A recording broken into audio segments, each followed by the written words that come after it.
cable television show. And then from there, looking at the needs of the youth in our community, it evolved into so much more. It evolved into me doing counseling. It involved me taking them on college tours. It evolved in me giving them a voice and platform for them to showcase their talent. And then a lot of the concerns that was coming back from both boys and girls were the conflicts they were having with their parents. So I started a parent forum. And then from the parent forum, I heard from parents that they also was having issues with their children. And they also needed support to speak to like other parents to see that they weren't alone in what they were going through. Because sometimes if you don't speak to someone else, you think it's only your child that's doing it. It's only your mother that's doing it. But in actuality, we may have some differences, but we have more things in common than we have differences. And so the tea came about. I was having iced tea with a group of friends at a restaurant, and then we were just talking about, remember the times when we would get dressed up and we would look pretty and we would go out with our mothers and they would talk with their friends and we would talk with our friends, and what happened to those times? So that'd be a great idea to get my friends and their daughters, and then we'll get together and we'll talk about what's going on. And then we will start to allow this opportunity for our daughters to see, I guess, who we are when we're not in the rigorous routine of parenting. When we're in a more relaxed state, when it's not a birthday party or those occasions where we're still all flustered, just hanging out and chilling. So, tea parties was created for that. It happened in Victorian days, and Queen Elizabeth #1, because they always call them Queen Elizabeth, but now we up to Queen Elizabeth, like #8, like the Pope. And so, so the name stayed the same, but the people changed. And what we're having on the invitation, you'll see it says an afternoon tea. Afternoon tea is from 3 to 6. And technically, that is afternoon. And sometimes my kids don't know that either. They think afternoon is 12 to 4, and then evening starts at 5, and because that's when they eat dinner. So the queen would get hungry between 3 and around 5 because dinner was at 7. Supper was at 7. So, she was like, what can I do? I gotta eat something. I don't want to eat alone. The men are out. I'm gonna call some friends over, and then we'll have some tea, and we'll have some pastries. Nothing too heavy because we don't want to spoil our appetite for dinner. And then we'll talk about the things that's concerning us. And they spoke about their husband. They spoke about their children. They spoke about social concerns.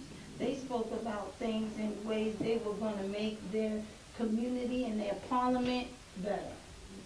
All of the things that we in this room do also. Just different times, but same idea.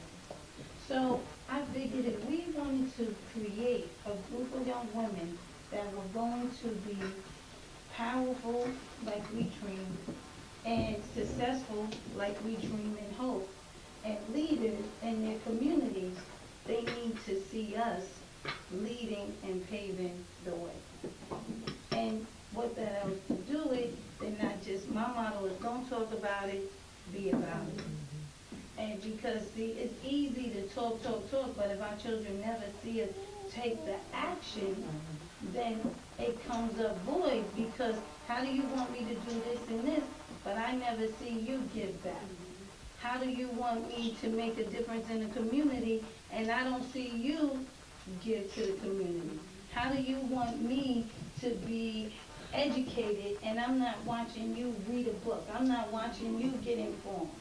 And so I figured when I've been coming to the Alice Austen house for about 5 years now, because I also love photography.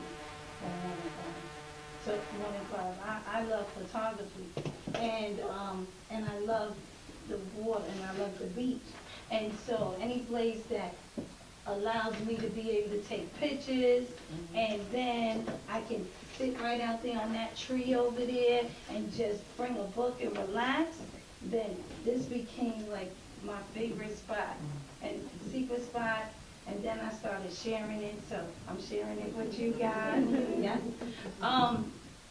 They do a lot of wonderful things here. Leah took etiquette classes here last summer.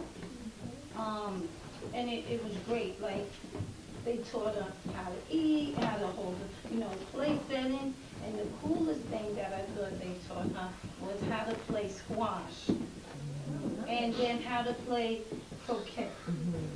Like things that just to expand your mind. See, once we start expanding our mind, then our dreams get bigger. We enlarge in our dreams. So we have to then expose our children to more things. Even when sometimes they don't want to come out.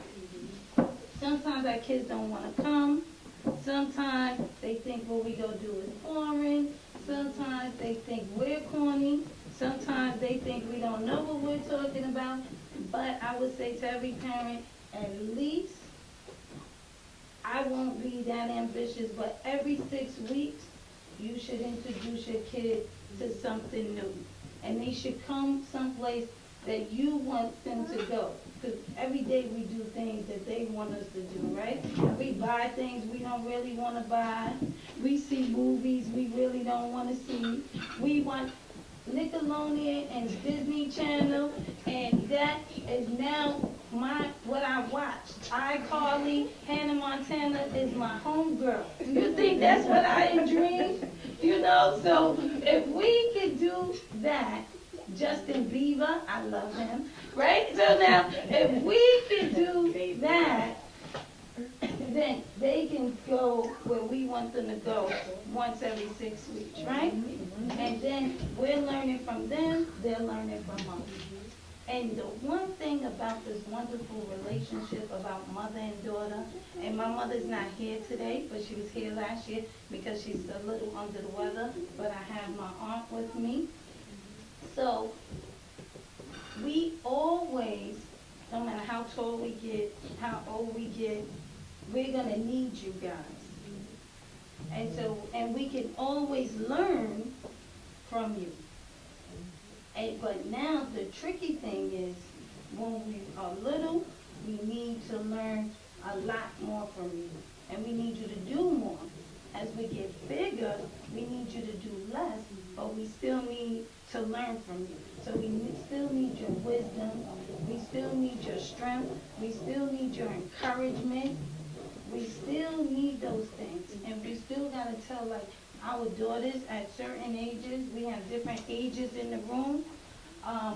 There's an age, I won't say no particular daughter in person, but I'll just say from about 12 to about 18, they really